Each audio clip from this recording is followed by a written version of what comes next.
YouTuber തൊപ്പിയുടെ വീഡിയോയിലൂടെ എല്ലാവർക്കും സുപരിചിതയാണ് മമ്മു.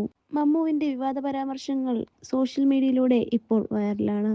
ഒരു യൂട്യൂബ് ചാനലിലൂടെ ഇന്റർവ്യൂ കൊടുത്തതിലാണ് മമ്മുവിൻ്റെ വിവാദ പരാമർശം.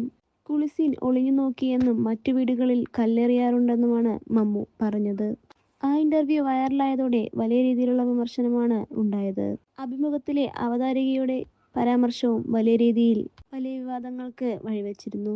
കുളിസീൻ ഒളിഞ്ഞു നോക്കുന്നതിനെ പ്രോത്സാഹിപ്പിക്കുന്ന രീതിയിലായിരുന്നു അവതാരകയുടെ അവതരണം. തുടർന്ന് മമ്മുവിനെ തമാശയാക്കിയായിരുന്നു അവതാരകയുടെ സംസാരം. എന്നാൽ ഇത് സോഷ്യൽ മീഡിയയിൽ വൈറലായതോടുകൂടി അവതാരിക ക്ഷമാപണവുമായി എത്തിയിട്ടുണ്ട്. ഇത്രയും കാലം എന്നെ സ്നേഹിച്ചതിന് ഒരുപാട് നന്ദി. എനിക്കൊരു തെറ്റ് പറ്റിപ്പോയി. എൻ്റെ ക്ഷമ പറയാൻ വൈകിയെങ്കിലും മനസ്സറിഞ്ഞ് ഞാനിപ്പോൾ നിങ്ങളോട് ക്ഷമ ചോദിക്കുകയാണ്. ഇനി ഞാൻ ഇങ്ങനെ ആവർത്തിക്കില്ല എന്ന് പറഞ്ഞ് പൊട്ടിക്കരഞ്ഞാണ് അവതാരിക വീഡിയോ ചെയ്തത്. തെറ്റു തിരുത്താൻ ഞാൻ തയ്യാറാണ്. മാനസികമായി വല്ലാതെ തളർന്നുപോയെന്ന് ആങ്കർ പറയുന്നു. ഇതുപോലുള്ള വീഡിയോസ് ഇഷ്ടമാണെങ്കിൽ ലൈക്ക് ചെയ്യൂ, ഷെയർ ചെയ്യൂ, കമൻറ്റ് ചെയ്യൂ.